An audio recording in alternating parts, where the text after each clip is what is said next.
Hello, I'm Lieutenant General Retired Mike Lennington, CEO of Wounded Warrior Project. It is a great pleasure to be back with the United States Army, albeit in a virtual setting. As I watch our Army continue to answer our nation's call here in the United States and the world, I couldn't be more proud to be part of this family. Thank you. And thank you to AUSA for honoring Wounded Warrior Project with the opportunity to once again support the Army Senior Leaders Town Hall. You know, the obstacles of this past year have stretched our limits as individuals, as families, as an Army, and as one of many organizations supporting soldiers and military families. But we find strength and solace in those who walk alongside us through these unprecedented times. It is this notion that reiterates the importance of taking care of our people, which remains a top priority for the Army. Caring for people is at the heart of the mission at Wounded Warrior Project as well, especially now as the needs of wounded warriors and their families are even more critical than ever before. We maintain mission focus, providing the necessary programs and support to improve the quality of life of those we serve. Perseverance, responsibility, and innovation fuel our path forward, as I know they do in the Army as well. On behalf of Wounded Warrior Project, we appreciate the opportunity to stay engaged and relevant and to do what we can to support our Army team. Please keep us as a resource for soldiers, families, and caregivers. Thank you, God bless you, and Army strong. Soldier for life. Thank you, General Lennington and the Wounded Warrior Project for your amazing support. Good afternoon, everyone. My name is Patty Barron, and I'm the Family Readiness Director at the Association of the United States Army. On behalf of AUSA, thank you for joining us for Family Forum 3, the Army Senior Leader Town Hall. Whether you're watching virtually or on the Army's Facebook page, I'm so glad that you chose to join us. Before we start the town hall, I'd like to give a quick little shout out to the Volunteer Family of the Year, the Raines family, which includes Staff Sergeant Casey Raines, his amazing spouse Brittany, and his beautiful kids Camden, Mason, Brooklyn, Caleb, Caden, and Bentley. And I'd also like to publicly thank the Family of the Year sponsor, Veterans United. Thank you for your generous support. And let's not forget that this year, the Marshall Award winner is the Army family. It couldn't have gone to a better group of people. And so now I would like to introduce our moderator for today's town hall, Lieutenant General Jason Evans, the Deputy Chief of Staff for Installations, Army G9. Lieutenant General Evans is the Principal Advisor to Army Senior Leaders on installation policy, plans, and resources. He's also responsible for leading the Army's Quality of Life Task Force. Sir, thank you so much for agreeing to moderate this town hall. Thank you, Patty. Good afternoon. It's my honor to be the moderator for this town hall. Before we begin, I'd like to thank AUSA and recognize Ms. Patty Barron for her hard work on these families forum this week.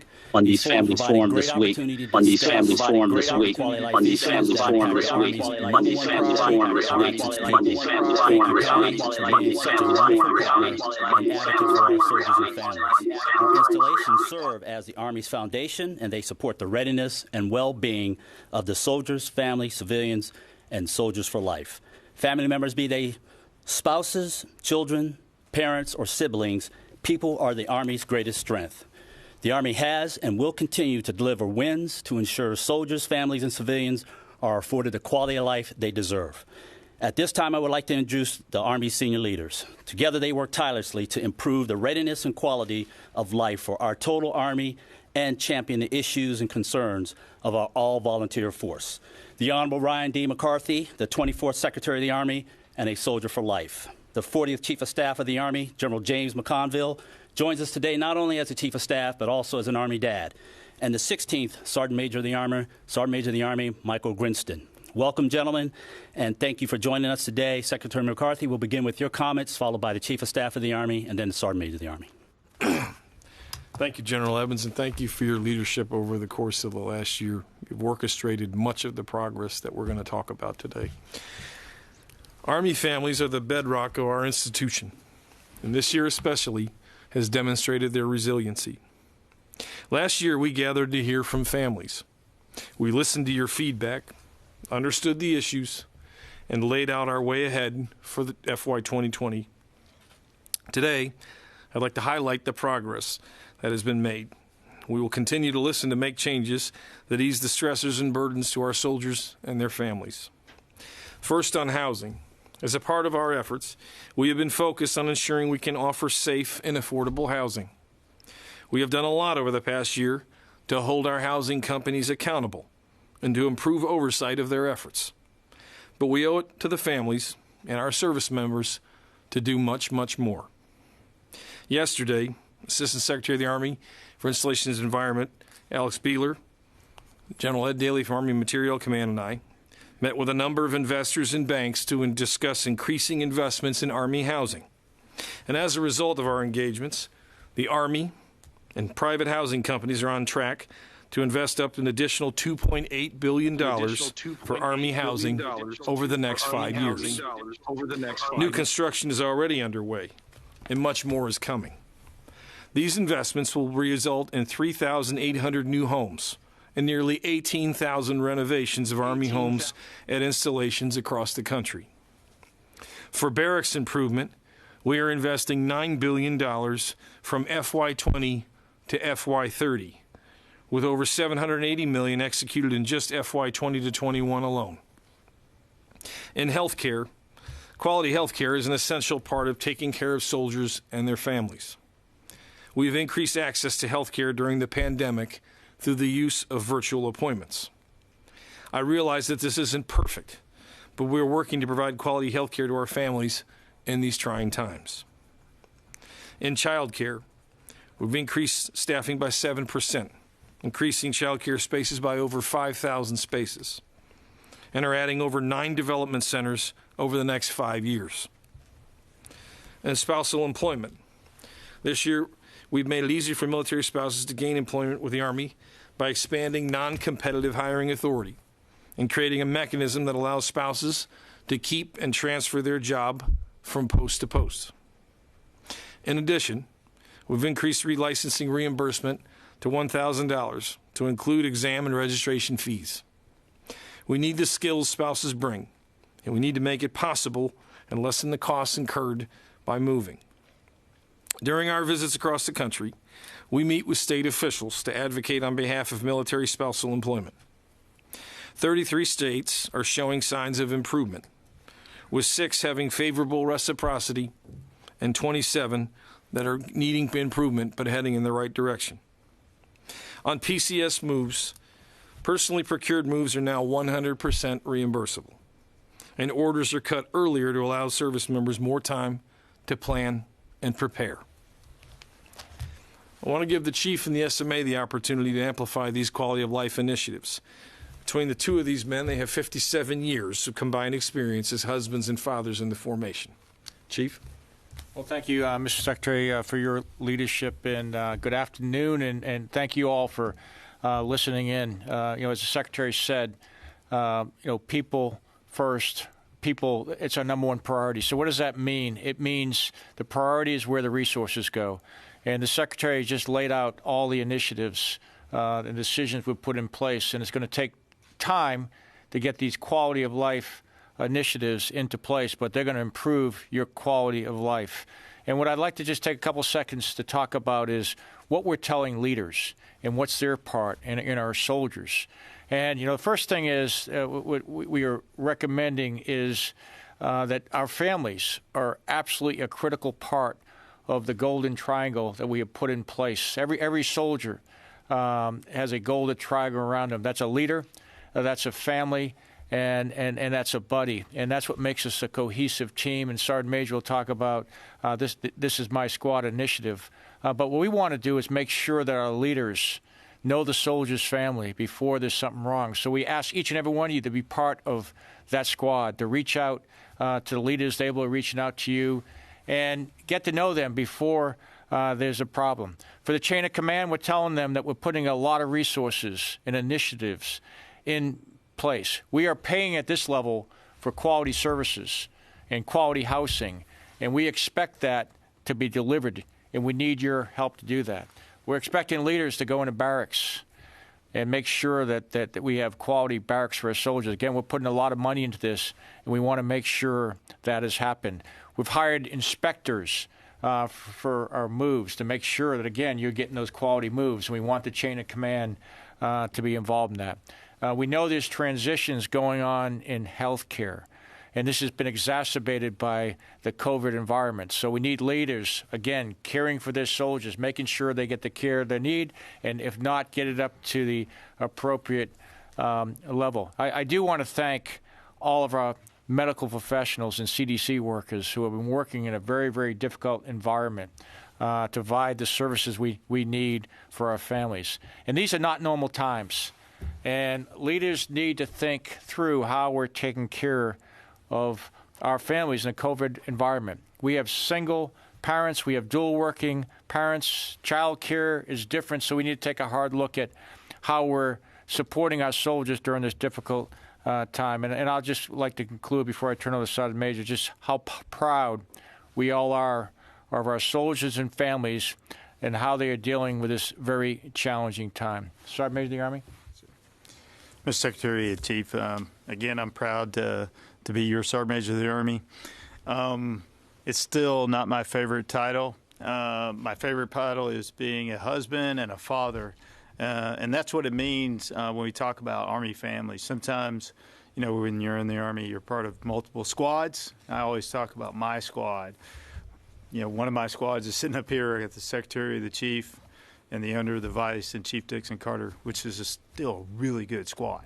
But my second squad is my wife and my kids, and they're important. They've been with me through all my deployments. They've been with me every time we PCS, 11 schools, 3 high schools for my oldest daughter. So that's how important these Army families are.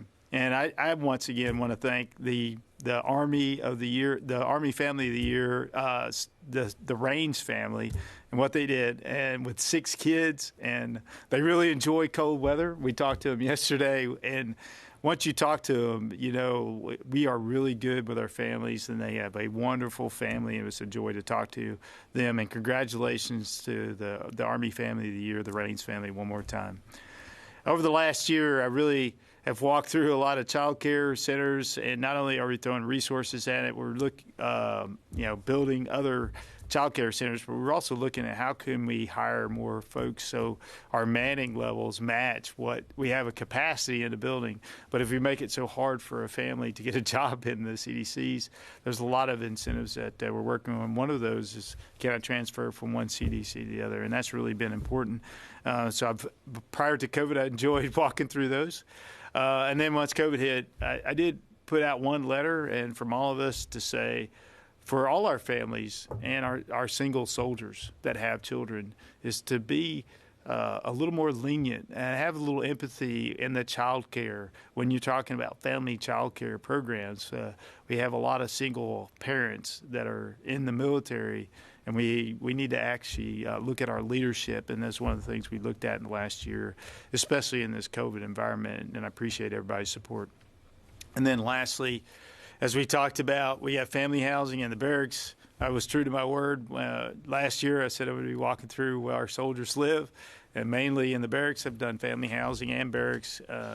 And I'd say that we're putting a lot of money into that, but I'd ask all leaders, it's just because we give you a new building, does it really negate our responsibilities as leaders to still continuously check on our soldiers? And that's what we need. All our family, we're all in this together, whatever the environment that we have. And that's how come we're so proud to have an Army strong family. We have to stay connected. We all have to talk to each other. We have to reach out to the unit. The unit has to reach out. And that's one of those things we've really been talking about, especially in the last 6 or 7 months. And again, I'm proud to be your Sergeant Major of the Army. Well, okay, gentlemen, now it's time for some questions. Ladies and gentlemen, you can enter your questions in the chat box of the virtual town hall. We'll also be monitoring Facebook Live, and we've got 2 questions now from Facebook Live. And the first question is, if someone being separated by medical board, and wasn't given the opportunity to transfer educational benefits or their education to children, is there something that can be done? Early on, before policy changed, I applied to give my benefits to them. but when I was going through the medical board, it was no longer an option. Okay. Before we turn it over to the experts that we have in the room, I guess I'll dive on that hand grenade. I think it was six. Let's see. Maybe that's a little better. When we looked at this, I think it was 6 years that you had to do the service remaining requirement. I'm not tracking there's any waivers to that process because, we wanted to see it was more like a re-enlistment tool. We wanted to, keep you motivated to stay in. And if you don't reach that obligation, it's one of those things like it's a, and we do that with bonuses too. As a re-enlistment obligation, we can do, but I'll turn it over to the expert if there's somebody else that can help me out. This policy is steeped in law, so once you separate, there's no recourse. So you must be able to transfer those educational benefits prior to separating from the Army. Okay. Yes. So this is Roy Wallace, the Deputy G1 for the United States Army. Come over to the thing. Okay. So again, this is Roy Wallace, the Deputy G1 for the United States Army. The Sergeant Major hit it right on the head. This is a retention incentive, and it comes with a service requirement after you transfer the benefit.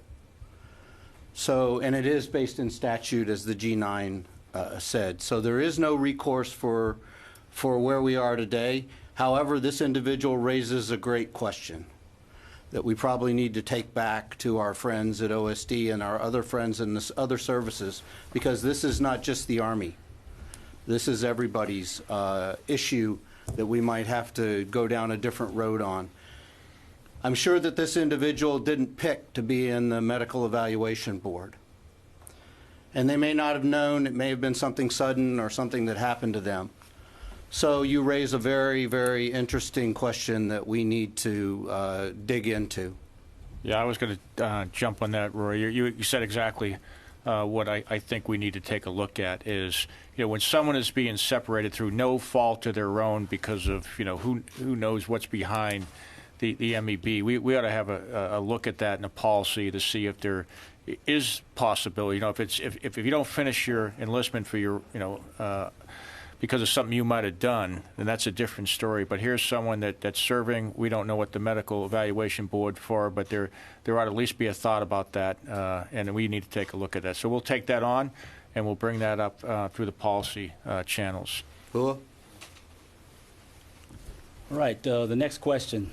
Can we make commanders responsible for facility management and tie it to their officer evaluation reports?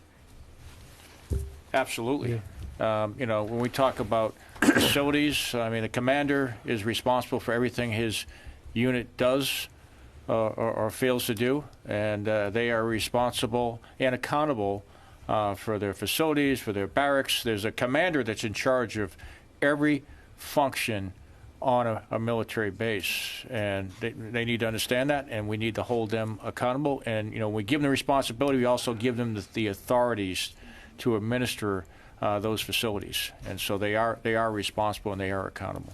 And I'd like to caveat out, Chief, again, as we just changed. We had the First Sergeant's Barracks Initiative for a long time, and with the Army Barracks Management Program, and commanders should be signing for those facilities as an example. I think we're almost complete as an Army, but there's still some of that urban legend out there of, oh, well, am I really responsible? Yeah, actually it is, and that was a not so recent change, but we still haven't caught up to that. So some of that's already actually in some of the policies, especially when you're talking about the barracks housing. Cool. Next question. This one's from Jason Caleb. The previous two were anonymous. How will Army leaders balance readiness and modernization priorities while aiming to place people first? I'll go ahead and take that one. A lot of people go, hey, wait a minute, are we walking away from readiness? Are we walking away from modernization? My experience has been that if we take care of our people, develop cohesive teams where everyone treats everyone with dignity and respect, and every soldier knows their job and does their job, then everything else follows. Readiness follows, modernization follows, and we have the right people in the right time. And I think that's what makes the Army what it is.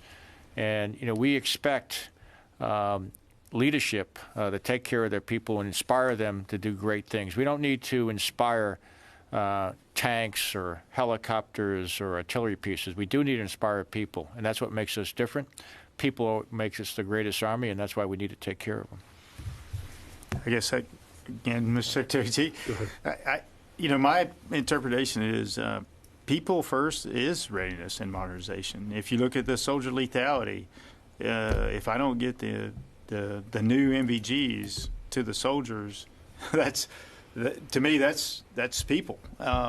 If I can't be individually ready as a person, if I don't have a soldier that has good quality housing and I have to spend all my time at the housing, then that's taken away from that person that's going to be trained and ready. So when I think of people first, that is enhancing readiness and modernization, because we're looking to enhance those. That's just my interpretation. Great. Okay. The next one is from Kelly Bell. Is the Army going to publish any official guidance regarding family care plans as it relates specifically to the pandemic? I know you have addressed this already in an email. Thank you. But this remains a big issue, as family care plans were not initially intended to cover day-to-day care. You want to go to one of these guys? You want me to lead? Well, okay, if you want to go, otherwise I'd say. Yeah, I'll lead. And so that what I wrote in what we sent out in the email was, there is already a policy, and I'll get in the details of the policy, but the leadership part is where we were missing, and that was the focus on the thing is that the policy is here, and it's good. Probably not in a global pandemic. So if the CDC is not open in my area, I can't take you to that. If I can't get my family because they're elderly over to my unit, I can't execute my family care plan. A leader needs to make a decision and say, well, that's not appropriate. Where, just in my opinion, that's why in the letter I didn't say there is a new policy, because I don't do policy. I'm just a sergeant ready to execute. But it was because we can't cover every instance. There may be some folks that actually their CDCs may be open. And then in Korea, the CDCs may be open, or somewhere else. So putting that out Army-wide, the conditions in this global pandemic are different state to state, country to country, region to region, and to put out a policy that covers everybody as we go up and down through this COVID environment, I just didn't see how we could actually do that. But if we have engaged, positive leaders, I think we will handle all those conditions and not try to put out a policy that covers the globe.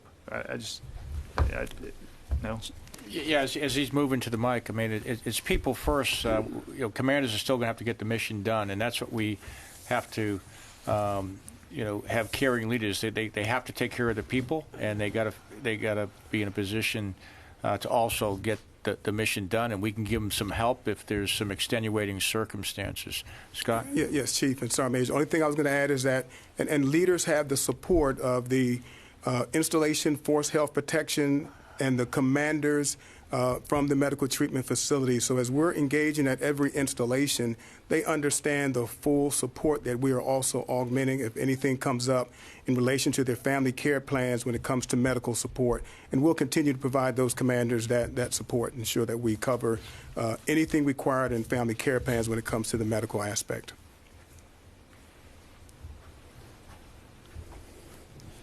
The next question, while regulation is needed, Family Readiness Group regulations have made the old Family Readiness Group training events a minefield with regard to meals and fundraising.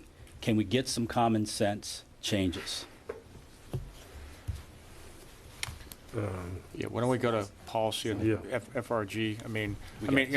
The intent of the Family Readiness Groups is to build these cohesive teams that we're talking about. It's very, very difficult, for our families, and we've all watched the growth at least I have over the last 39 years from family support groups to family readiness groups, and some of the regulation that goes on with it, and some of the challenges with funding. But I mean, at the end of the day, we want to bring families together and during challenging times, and we're willing to look at any regulations that we feel don't do that. And I'll turn them over to the policy director who wants to do that. So we have that policy, and so there are some regulations in terms of a use of appropriated funds for meals. And the fundraising and the like, but we will take that on because it's not steeped in any legislation. It's obviously policy. We'll take it, evaluate it, and come back to the Army senior leaders. Okay. Next one is from. I do want to highlight the Yes, common sense point she made. Let's make sure there's common Yes, sense sir. in that. Sometimes regulations come as a result that maybe there wasn't, there were some things done in the past, but Yes, it's sir. always worthwhile taking a new look at them based on some of the leaders and families' concerns. We will bring you a solution that gets to yes. Kevin Boughton. I'm a volunteer mayor at Fort Belvoir, and one of the big issues I have noted is the way the lease is written makes the housing partner responsible for roads, street lights, and trees, etc. This takes resources away from the real issue of maintaining homes. Recommend a relook at the contract. You want to take that, We- Alex? We do have General Gabriel online. You want to go to MCOM, General Gabriel is online too as well. Which you recommend? Okay. General Gabriel, are you up, sir? General Gabriel, are you up, sir? Gabriel, are you up, sir? Gabriel, are you up? Yeah, this is General Gabriel. General Evans, can you hear me? Turn your mic on. Evans, can you hear me? Evans, can you hear me? Evans, can you hear me? Yeah, we can't hear you. Hey, Doug, we're getting bad feedback, so ASA INE will step in and provide an answer. Over. Yes. The questioner is correct. The lease does provide those responsibilities to the particular partner, and it's part of a 50-year lease. And so the partner is legally obligated to do this. And certainly at the end of the lease, we would be in the position to look at the terms of the lease and renegotiate appropriately. The point should be made that we have certainly heard from a lot of residents that they not only are concerned about the housing, but also about the surrounding community. And part of that is the general maintenance and upkeep of both the roads and the surrounding lawns. So it does serve the broader purpose of making sure that we have as attractive and favorable community to our soldiers and family as possible.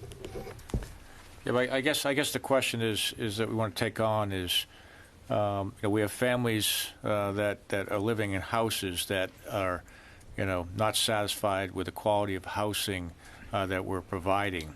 And, how the lease is written, that is one thing. The other thing that, as what the Secretary talked about, is we do have housing that is not of the quality that we want. That's why we're working to replace that housing. If it's privatized housing, to get them to invest in that. If it's Army housing, for us to invest in that, and at the same time to put additional money in to make sure the quality of the housing is what we expect it to be. And so we need to work that. And so when the lease, as you say, Mr. Secretary, is exactly right. We're not going to change the lease, but we are doing things to get after how they provide the service of housing to our families, and that's something we can do. And Chief, we can drive the prioritization of every dollar in the investment account, that the preponderance of the capital are going towards the recapitalization of homes or the building of new homes.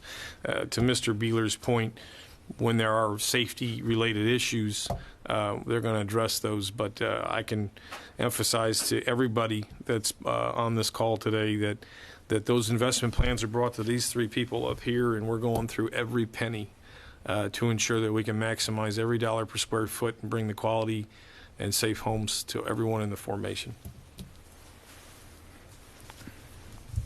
Thank you, sir. We had that question to work some more on.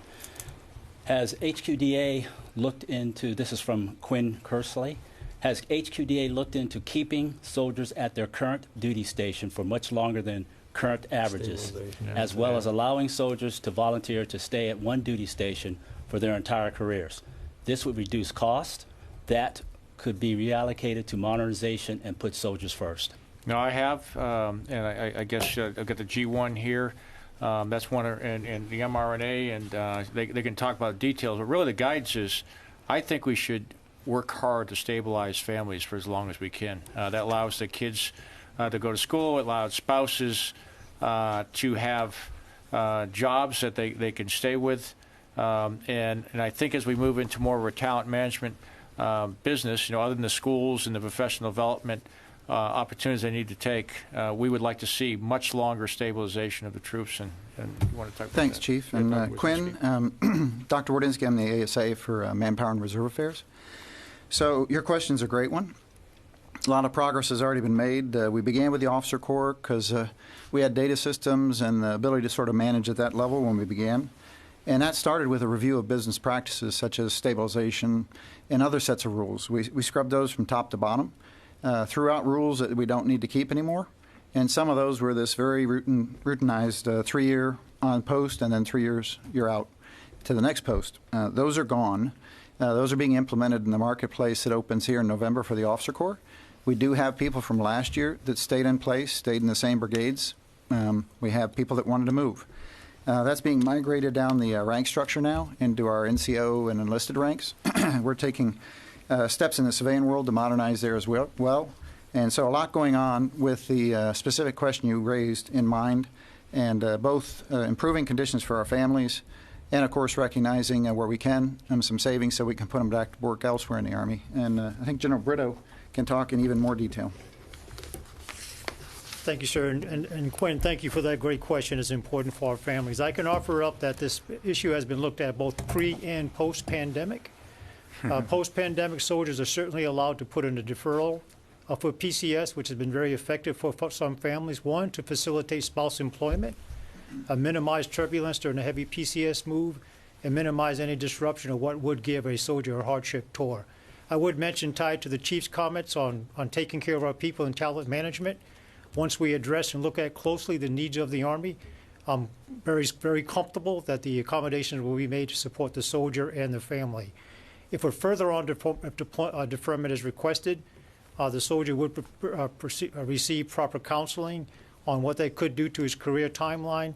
But long and short of it, as the Chief mentioned up front, we'll do all that we can to balance the needs of the Army, putting the people in the right place, and take care of our soldiers and families as well. Thank you, sir. All right, this next comment is from Brian Spear, and I think this is a compliment to our senior leaders and the folks in the room. This is fantastic to have the SMEs in the room and watch the People First strategy get implemented in front of our eyes. Each of the Army senior leader town halls should aim for this approach. Thank you. Thank you. We'll take that one, and winning does matter. Yes, sir. And we have one satisfied customer all the time. No, but let me touch on that. I mean, this is leaders' business, and the Secretary has put out, the Sergeant Major has talked about it, and we've all discussed about people first and being the #1 priority. Again, it gets back to the Army is people. We have to take care of our soldiers. We have to take care of our families. I think it's 78% of our sergeants and above have families. And so if we want to retain the very, very best, we've got to retain families. And it's the right thing to do, and we intend to do that. And we're going to do things differently to allow people to stabilize longer. And really what that's about, and which the G1 and the mRNA are working on, is moving away from an industrial age system where every soldier is treated as an interchangeable part. And you start managing soldiers by their talents, by their knowledge, their skills, their behavior, and kind of blasphemous in the Army, even by their preferences. So if they want to stay somewhere, then we're going to try to allow them to stay to meet the mission. On the other hand, we have soldiers who want to move all the time. They love to move. But every soldier is different. Every family is different. Every family has different needs and different requirements. We want a system that takes those needs and requirements into place when we're doing assignments. Cool. Next one's from Satrin. When will all Army community service programs and services be available to all Army soldiers and families, and not just those in the active component. Just Guard and Reserve, is that? Yeah. D. Guy, Soldier Family Readiness Division. I work for General Evans. So we have Army Community Services at our post camps and stations, and I know the Reserves and National Guard also have support systems in place. The manning for those ACS centers are based on active component populations. Although I've never heard of an ACS center turning away a Guard or Reserve member in need. So we can go back, we can take another look at that. We also try and combine the support systems within all three compos, but it's a provocative question. Thank you for that, and we'll turn back and take another look at it. Yeah, if we could have them come offline, however we get that, to see what services specifically they would like to see, and we can go ahead and address that. Our National Guard and Reserves are critical parts of our armies. And when we say soldiers, we mean regular Army, we mean National Guard, and we need reserves. And again, we could take a look at that. Yes, sir. We'll reach out. Okay, next question. What keeps you up at night as it pertains to the military families? If I could, I think we we all three can do that one. The extraordinary op tempo that the U.S. Army has faced really for the last 19 years, and something that the chief and the SMA I talk about a lot is that December 31st, when everybody was getting ready to go out for dinner and have a nice event to cap off a year, U.S. Army and other joint elements conducted a raid and took out a terrorist leader who was posing a significant threat to us in the Middle East, Qasem Soleimani, the Quds Force leader in the Iranian regime. We had 178,000 people deployed in our 19th year of combat operations at that point, over 18 years at that point. And that was considered normal. Another 10,000 troops blew out from the 82nd Airborne Division over a matter of days. And then about 45 days later, COVID-19. Another 60 days later, George Floyd is murdered by a policeman in Minneapolis, Minnesota. 45,000 more troops are out on American streets, building hospitals, augmenting hospitals, delivering food, running nursing homes. We're at the center of developing the vaccine. It is extraordinary what the U.S. Army is doing. And we're carrying that load, but it is heavy. And it's been an enormous pressure on soldiers and their families. What we concern me is that when you have an op tempo as high now as you did during the surge in 2008, 9, 10, those bog to dwell ratios take their toll, and definitely for 19 years. So we're doing what we can to reduce the op tempo. We're doing what we can to get a better quality of life. But I worry about the stress on all of you. And we're doing everything we can to improve that. But the world is incredibly complex and dangerous right now. And it's extraordinary, the performance. And we'll do what we can to make life a little bit easier for you. Chief? Yeah, I worry about the quality of life resources that we provide our soldiers and families are equal to the quality of service they provide, as the Secretary said, every single day. I mean, we have soldiers and families making incredible sacrifices to defend this country and way of life. And quite frankly, I'll be straight up, it just bothers me if we have housing that's not adequate for our families, or there's problems with health care, there's problems with child development centers, or there's problems with moves or spousal employment. Those are all very, very important to me. And we have over 1 million soldiers, and every single one of them deserves high quality services in those areas. So we're all sitting here, we're all committed to that. And we won't rest until that's all taken care of. Sorry, Major? Sir, for mine, it's going to be a little bit more narrow to the last few months, but it's indicative of what we've gone through in the last probably 19 years, is staying connected to the family. As you watch this, and I did that, I was in that turn, I deploy, I come back, I go and redeploy. Did I have time to call the parents of my soldiers? Did I call we tried to do, we talked about family readiness groups. Am I still doing that today? And we've got this COVID environment. How do I stay? The families are the American people are important. How do we connect to those families, those parents that, gave their sons and daughters to us? We got to reach out. We got to stay connected to us, even in these times, because the more we do things on social media, it feels like we're not as socially connected, even though all these things are happening on the internet. But I think that physical, the way you look at people, the way we can see and talk to them, really worries me. Is that, and that's why the Chief's golden triangle on the bottom left says families, and my big, all of our big push is to make sure we call and reach out to families, reach out to them during the holidays, and reach out to them, and don't wait till something really bad happens. I was doing another forum where we had a life worth living, and one of the guys I said, well, when did you meet the family? Oh, I saw him at the funeral. And that was the first time that NCO had met the family.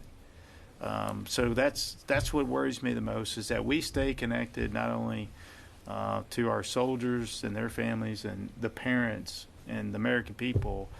We don't want to lose that connection, because we don't want to be a part of that story. We don't want to meet the family for the first time when something really bad happens. So that's what I worry about the most, is just staying connected to our families.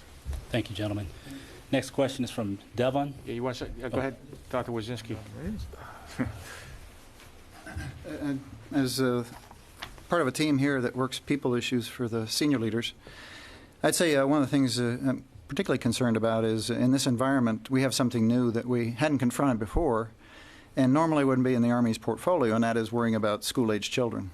We've always cared about our family kids. We all have kids who've grown up in the Army. But now we've got them at home. They may be missing educational opportunities. They may have gaps as they move around. So the Chief and the Secretary have both asked me to look closely at this matter, and we do. In direct communication with superintendents at places like Fort Polk and Fort Irwin, state superintendents across the United States, the Association of Superintendents, talking to them about what can they do to support our families. What are they going to do? We're looking closely at what we can do, in communication with the Undersecretary of Defense for Personnel Readiness about what can DODEA do.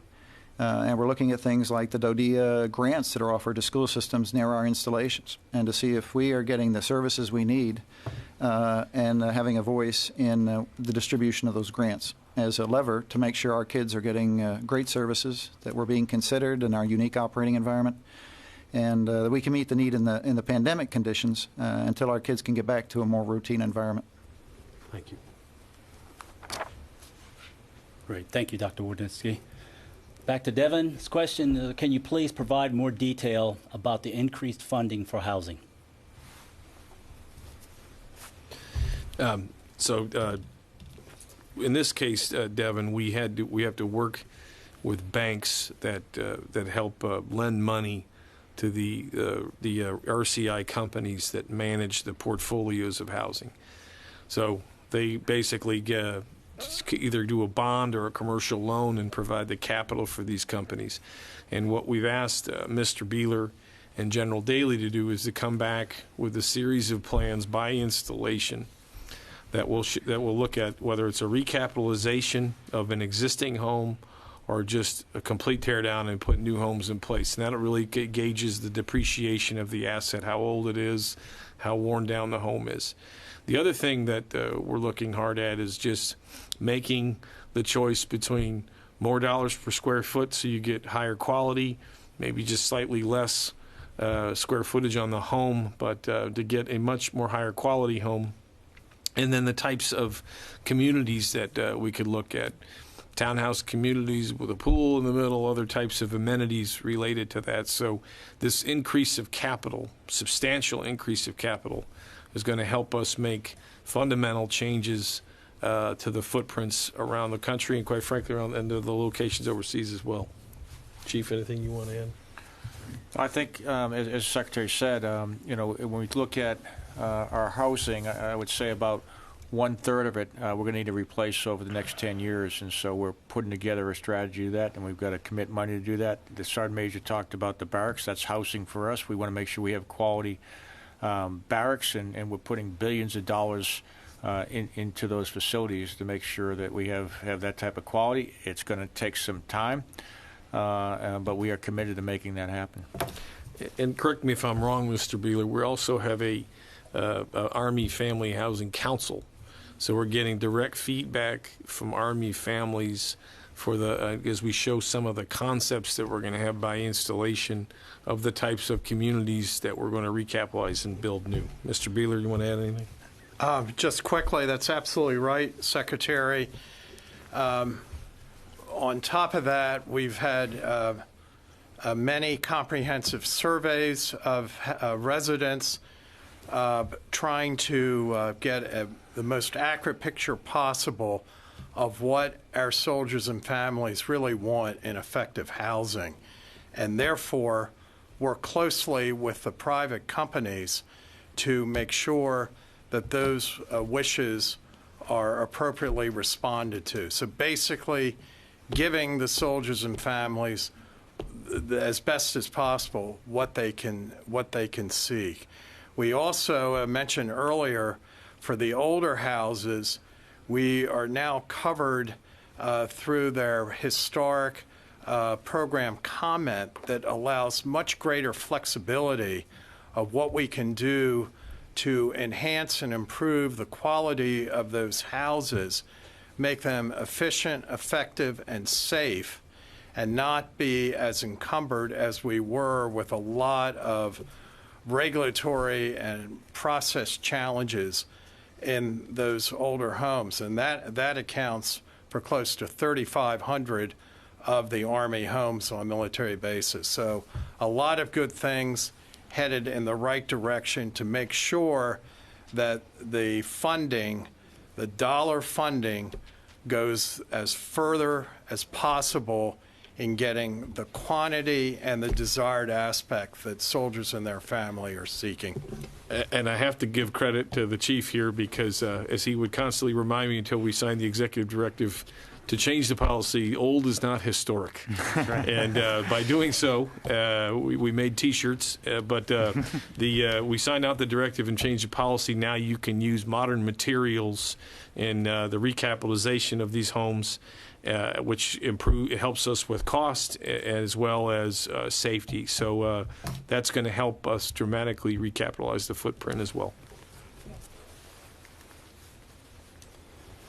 Thank you. We will try to go to AMC or MCOM on this question one more time to see if our audio is fixed. Hey, Doug, can you hear us? Over. Can you hear us? Over.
By the end of 2030, there will be no Q4 and Q3 barracks in the Army. Not, one specific area of Fort Carson, but that is the whole goal.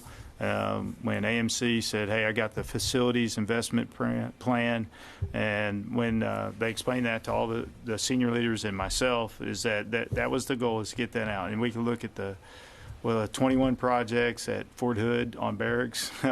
There's the projects, I think 2nd Brigade's going to start their barracks calendar year 21 on doing the renovations. I don't know the numbers for Fort Carson, but that's the whole reason for that 2039 billion.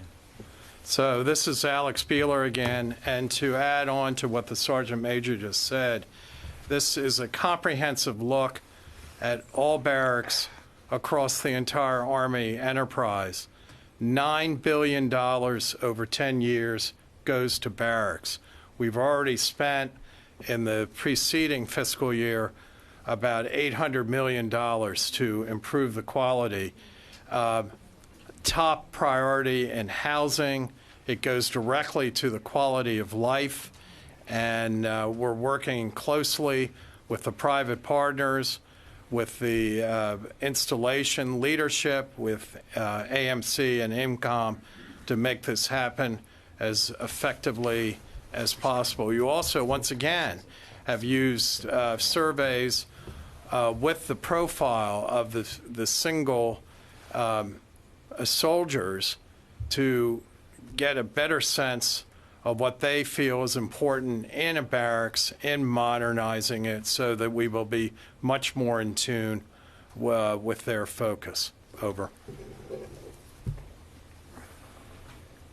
Great. This has been a wonderful discussion. We're down to our last 10 minutes, so with the closing comments and Patty's closing comments, we've got time for one more question, and that question is going to come from Miss Annie Stewart. Spousal employment is so important. I love all the resources, both private and government, but if there's any effort to streamline all of the support to one site, similar to the Army We Care app. Additionally, any thought to remove rank off spousal preference? PCS order submitted form. Yeah.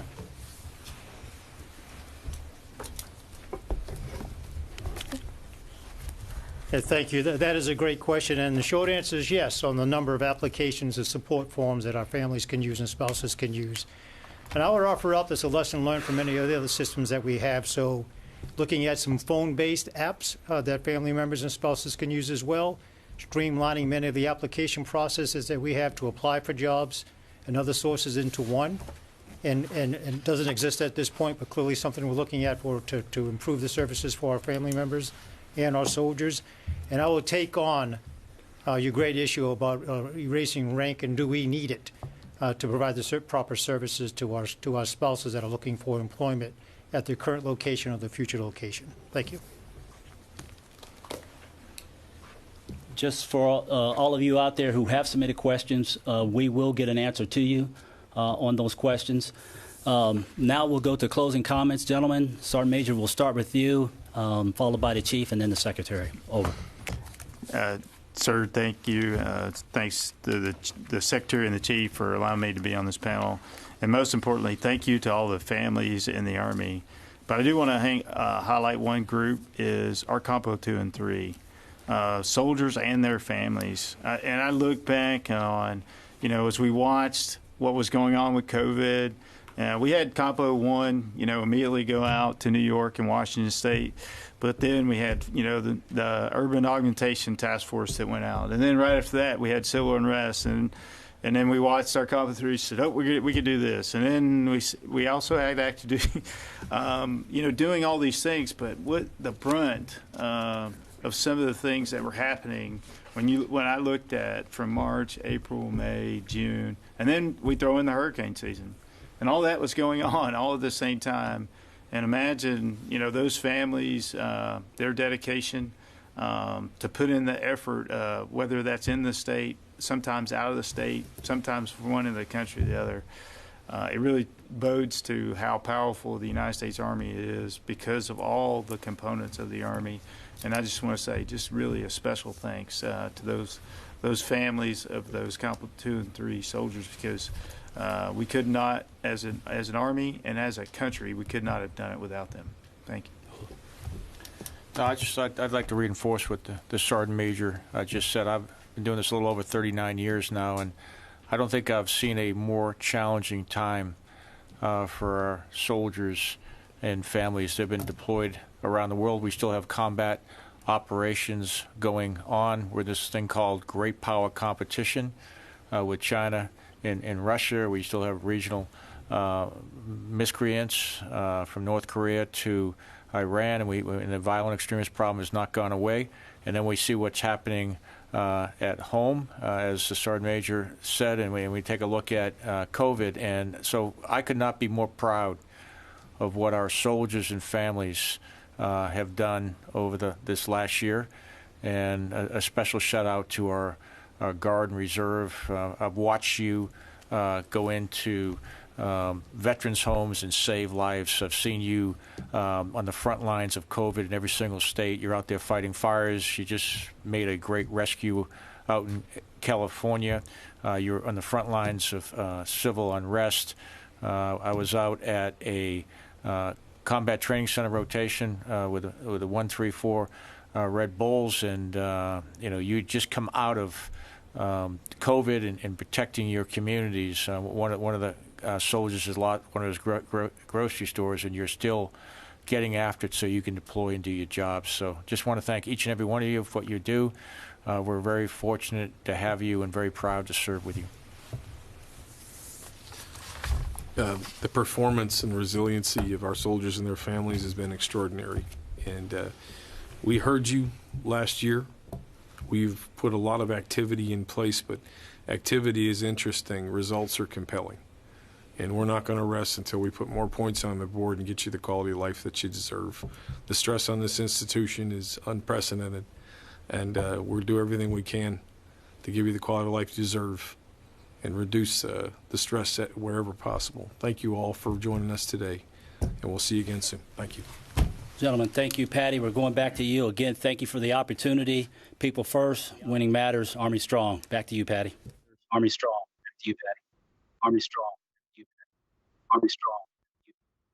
Army strong. Thank you so very much, Secretary McCarthy, General McConville, Sergeant Major of the Army Grinston, for joining us today. I can absolutely hear that you do hear us and that you do literally and very much put people first. Thank you. To our audience members online and on Facebook, we are honored that you joined us today, especially at these challenging times. And I certainly hope that we can have this meeting in person next year. And hopefully you'll be joining us as AUSA members. We can't do this without you. Until then, stay safe and healthy. Thank you everyone for joining us today.